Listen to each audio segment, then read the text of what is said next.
রাজুক চেয়ারম্যানের নেতৃত্বে সকালে রাজধানীর বেইলি রোডের এবিসি মেহজাবিন স্কয়ারে পরিদর্শনে আসে আন্তঃসংস্থার প্রতিনিধি দল। শুরুতেই ভবনের রুফটপে চলে অনুসন্ধান। ভবনের বৈদ্যুতিক সংযোগ ও পানির লাইনে ত্রুটি পাওয়া যায়। এরপর ভবনের 4 তলায় রেস্টুরেন্টেও মেলে অনিয়ম। কিচেনে সিলিন্ডার রাখার অনুমতি না থাকলেও রাখা হয়েছে। মেয়াদ নেই ফায়ার নির্বাপন যন্ত্রের। ওটা আমাদের বন্ধ হয়ে গেছে 6 মাস আগে থেকে ভাড়া ডিট হতেছে না, এই জন্য আমরা পরিবর্তন করতেছি না, ওটা ফেলাও দিতে পারতেছি না। পাশের গোল্ড প্যালেস ভবনে রয়েছে কেএফসি সহ 4-5টি রেস্টুরেন্ট। জরুরি নির্গমন দরজা ও পানির লাইনে ত্রুটি পান প্রতিনিধি দলের সদস্যরা। 15 বছর চালাইতেছি, এখন এইটাই প্রথম শুনলাম যে এইটাই ফুস পাইব হবে না, আরো মোটা লাগবে।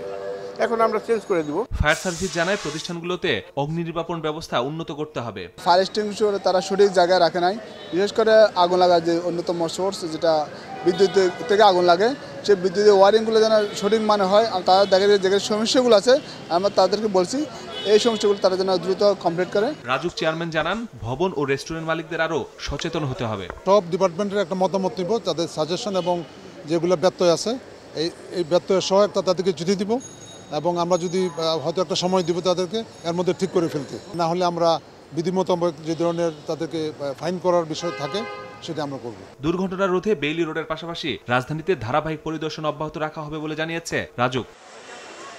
মাসুদুর রহমান, সময় সংবাদ, ঢাকা।